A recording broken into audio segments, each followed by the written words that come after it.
Hi, everyone. So, we will continue our discussion on Orwell by looking at, do a little flashback to ancient Greece and this character of Thucydides. Where did those go? I just had his book.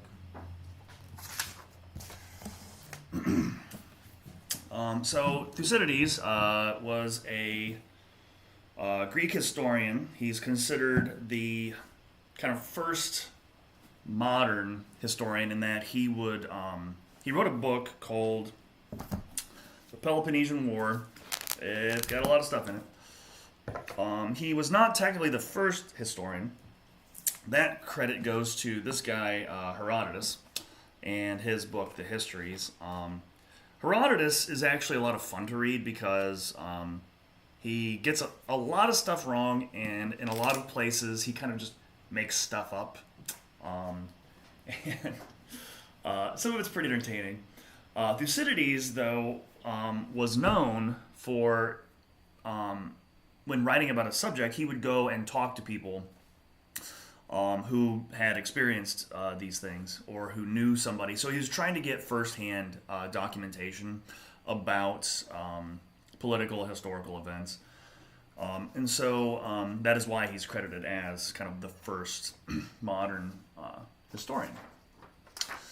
Now, in his book, Peloponnesian War, the Peloponnesian War was a war between the two major city-states at the time in what is now Greece. So this would be between Athens and Sparta.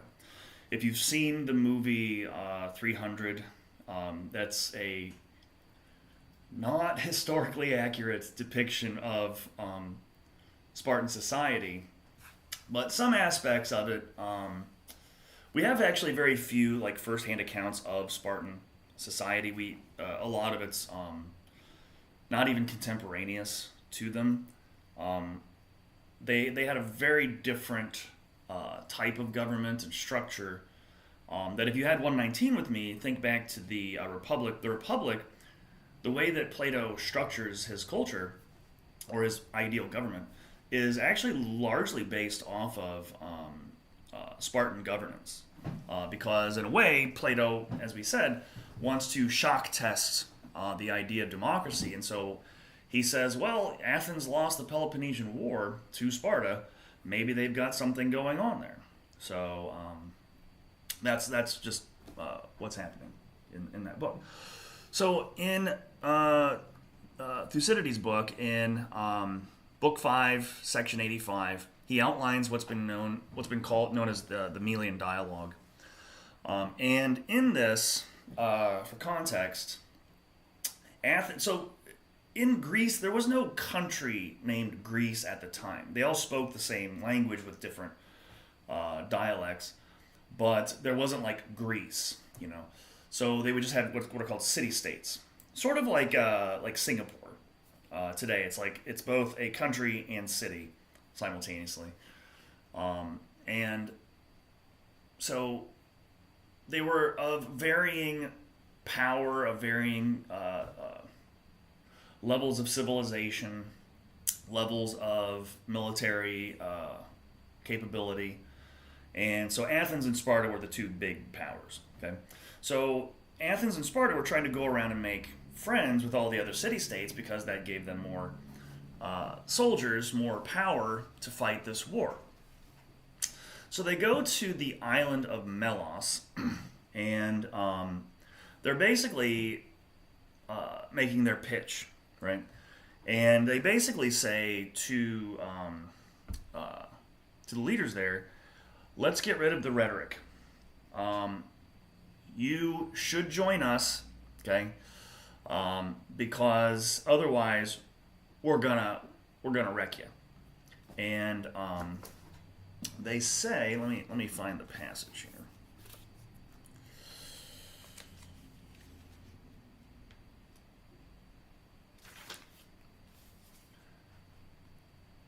Sorry, my bookmark was moved. So on page 304 of this version, the Oxford World's Classic. So this would be 85-101.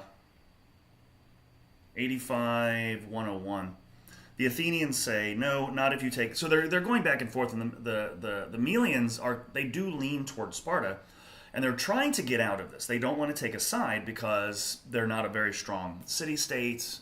They don't have a lot of soldiers, but they know that to say no to either power, right, would be a bad thing. So they're trying to like back way off of having to commit. The Athenians then say, no, not if you take a sensible view. You are not in an equal contest, so questions of honor maintained or shame avoided have no relevance. Not equal. Kind of remember back to that democratic, tyrannical language, right? That position. You should be thinking more of your survival, and that means not resisting a force much stronger than you. The Melians try to push back on this, and the Athenians say, since you know as well as we do that right as the world goes is only in question between equals in power, while the strong do what they can, the weak do what they must. Now, eventually, remember, this is a historical event. Okay, this is not some sort of play or drama that Thucydides just made up. So they debate some more. The Melians decide that they're going to hold out, remain neutral, basically hoping that the Spartans come along and like help them out. They don't. Athens lays siege to the city, eventually wins. All the men are killed, and all the women and children sold into slavery, or taken into slavery. Now, this idea of what we would call realpolitik, which is a more modern term. This didn't exist in the Peloponnesian days. But this realpolitik means when you are acting as a nation for the interests of your nation, you're taking a very pragmatic position. So practical national power, as I note here, over moral considerations. So when the Athenians sack this city for wanting to remain neutral, this is a version of realpolitik, where it's more practical to take it over, right? They don't thinking like, is this a good or bad thing? This is like the policies of Henry Kissinger in the 1970s as regards the Vietnam War with America. Henry Kissinger is a perfect example of this. Anyway, so when we think of moral behavior, okay, we would call what the Athenians did here, I think, immoral, right? I don't want to join you. Okay, fine. I'm going to sack your city, kill all the men, and take everybody else as slaves. I think we would probably deem that immoral. So when we think of history, when we think of general morality, right, we have to remember that, as the saying goes, the winners are the ones who write history, right? There's a book by a contemporary of Orwell's named E.H. Carr called What is History? And he says that all history is the history of thought. Okay? And you can see this idea really grow in the 20th century, especially with newer and newer forms of media and mass production. So in the sense that thought can be revised, that we can look back upon an objective fact and have multiple perspectives on this. Think back to our discussion in the last lecture about postmodernism and how the control of language, the control of words, the genealogies that Nietzsche and Foucault are focused on are of great importance. So for Carr, I didn't write any of this down here, but just to give you some context. For Carr, history is never pure. Number one, history is never pure. Okay, there's never If we have two people, think of like two people who see a crime being committed and the cops come and ask them both. Their testimony or reports might be wildly divergent. Okay, so two people looking at the same thing has two different perspectives. In World War II, the dropping of the atom bomb on Japan, right? From the Japanese perspective, it's wildly different, right, than from an American Marine's perspective, who may have had to invade the Japanese mainland. Carr says that historians must use their imagination.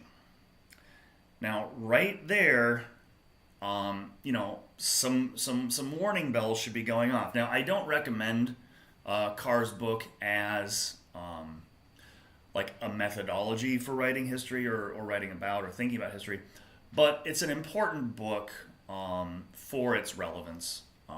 It was quite popular for quite a while. And Carr says that we can only view history through the eyes of the present, right? So this is, once again, a perspectival, relativist kind of perspective. And to parallel this, or at least contrast it with Orwell, Orwell detested E.H. Carr. He hated him as much as, not like, gonna murder him, but he very much disliked this idea because for Orwell, right, he saw that how easy it was, especially with things like newspapers, to obscure, to blur, or to simply erase historical events. And he brings this up in this book, which I'll talk about eventually, called Homage to Catalonia. Really, really interesting book. If you ever read it, it feels off. It doesn't quite feel like a cohesive narrative because Orwell is throwing in so many facts and newspaper clippings because he doesn't want the press or the media to misrepresent what happened, not just from his perspective, but from an objective perspective, or as objective as he could get. Remember, like we said earlier, for Orwell, he believed that there was a truth out there. There was a true world, a true reportage. It was difficult to get at, just like a definition of a word is difficult to get at, but it's there. Okay. And this is we'll see this idea of the sensitivity to language once again when we get to politics and the English language. So when we think of morals, just to kind of sketch this in for you, when we think of morals, there are two fundamental approaches in philosophy because we were talking about the moral use of language, right? So what are morals, and how do we think about them? Well, there are two main kind of flavors if we're going to look at morality from a philosophical standpoint, not a legal standpoint, okay, but from a philosophical standpoint. There's two names that you need to know. That's Immanuel Kant, a German philosopher, and then John Stuart Mill, an English philosopher. There are their dates. And Kant, in his book, the easiest one, I think, if you really want, if you want to approach Immanuel Kant, because his other books are really thick, and he was not the most graceful of writers. His sentences are very long, very dense, and the thing is that in German, it actually makes a lot more sense because of the way that the German language works. In English, it doesn't quite come across as coherently. But his book, Grounding for the Metaphysics of Morals, is really thin, nice and thin. It's only 65 pages long. And it sketches in a lot of his ideas about morality that comes from some of his other books. So he has this idea of what he calls the categorical imperative. Okay, it's categorical in that it's not hypothetical, not a suggestion, right? And it's a command. It's like the 10 commandments. These weren't the 10 suggestions. Okay, Now, the one version of the categorical imperative is this: always act so that you can will the rule, so you have willpower, you have agency. Always act so that you can will the rule of your action to be a universal law. Now, what does that mean? It's basically like saying this: if you tell a lie, we generally agree that lying is bad, right? Or murder is bad, right? So if you are willing to will something, to do something out there in the world, you should think of it as potentially being a universal law. If that lie you just told is okay, then it should be a universal law that lying is just all right. So you see that right there, it's a self-defeating principle. You can't say that. You can't justify, from Kant's perspective, you can't justify lying, being deceitful. Now, we'll show the contrast to this with John Stuart Mill, but this is Kant's effort to try to rationalize morality, because for Kant there had to be a kind of underpinning of concrete apprehension of what morality is. Okay, morality, we might say, is highly contingent. Morality does change from culture to culture, year to year, perspective to perspective, and I think there is some truth to that. Kant would say that there has to be some ultimate morality, and so this is one way that he's trying to rationalize his way into understanding what morality is. Because you have to remember that in Kant's time, right, he witnessed Isaac Newton come in and with mathematics explain the mechanics of the universe. I mean, it's something that is so paradigmatic. It's a complete paradigm shift.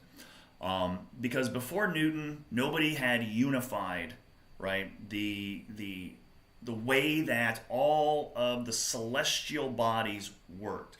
There were a couple theories, there were a couple ideas, right, going back to people like Ptolemy, but Newton comes in and just, there you go, the Principia Mathematica, here you go, this is how it all works. And so suddenly the universe becomes predictable. The universe becomes like a clock, we can predict it. It has these little gears and things that move.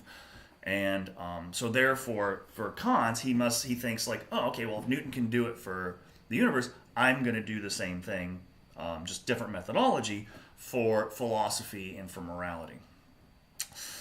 So there are four principles that go with the categorical imperative. The first one is the ends principle.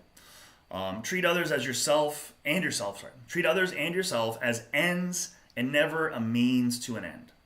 Right. So you've probably heard that phrase, it's just a means to an end. Right. Kant would say that to treat somebody as a means rather than an end in themselves. Right. Basically, if we had to translate this, it would be don't use people. Don't use people for your own personal gain. You're treating them as a means rather than as an end. Okay, and that's one of his first grounding principles for this. Just don't use people. There's the practical postulate: act as if your will is free. Because if you are, if you don't have free will, then what you're doing is not your own, right? And that this ties into the principle of autonomy, the third one, which is you have to be free of coercion. So this ties into something that we'll look at a little bit later with Henry David Thoreau in his essay, Civil Disobedience, what he calls the majority of one. Thoreau thinks that if you are in the morally superior position, that you can't, even if everybody else disagrees with you, that you can still be a majority of one. Which, now of course, we might say, how do you know you're in the correct moral position? But that's something that we'll pick up with Thoreau when we get to him. The principle of autonomy, you have to be free from coercion. You have to be making your own rational choices, because otherwise your moral action is not self-reliant. Your moral actions have to be free from coercion. I did this not because I wanted something, not because I liked that person, not because somebody told me that that's what I should do. It's that you are acting on your own behalf, free of coercion, for towards other people as ends in themselves. And the fourth would be dignity. Now, it's a fuzzy term. What is dignity? Kant spends a lot of time discussing it.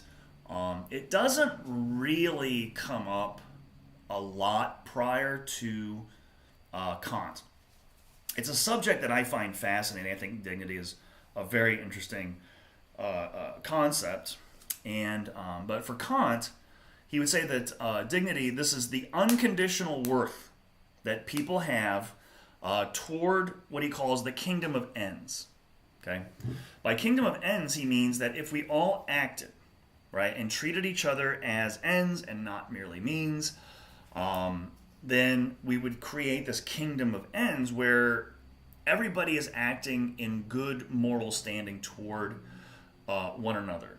Okay, this is not a variation on, but it's related to a book on ethics by Aristotle, who is Plato's student, in which he talks about the kinds of friendships that are possible. The Greeks and the Romans inherit this tradition, but they were big on friendship and trying to understand, like, what are the types of friendship? What are the social bonds and boundaries that we can create?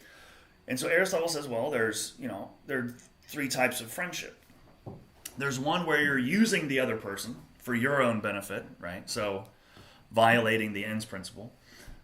He says that there's another type of friendship where it's mutually beneficial, right? You're doing something for that other person in order to get something back. Okay, tit for tat, quid pro quo. And then he says there's the truest type of friendship would be the type of friendship where you are friends with that person for their own happiness. Like your happiness, you might derive happiness from it, by having a good friend. But the thing that you want from them is their happiness, because that is what brings you happiness. So for Aristotle, happiness is an ultimate cause of, or should be, an ultimate cause of human behavior. So for Kant here, think back to will. Always act so that you can will the rule of your action to be a universal law. So what are you willing to will into being or action, right? Now, if we ask a murderer, like let's ask a sociopathic murderer, what are you willing to do? They might say, I'm willing to kill as many people as I can. I'm willing to do awful things. Now, that's a legitimate answer. That's what they want. That's what they would will, right? That's what their moral compass would tell them to do. Now, Kant doesn't have a really good answer to this because he kind of fudges the answer. He just says, well, that person is not a rational moral agent. They're crazy, right? Or you get drunk and, you're not a moral agent any longer. Kant has a lot of trouble applying this categorical imperative to the real world.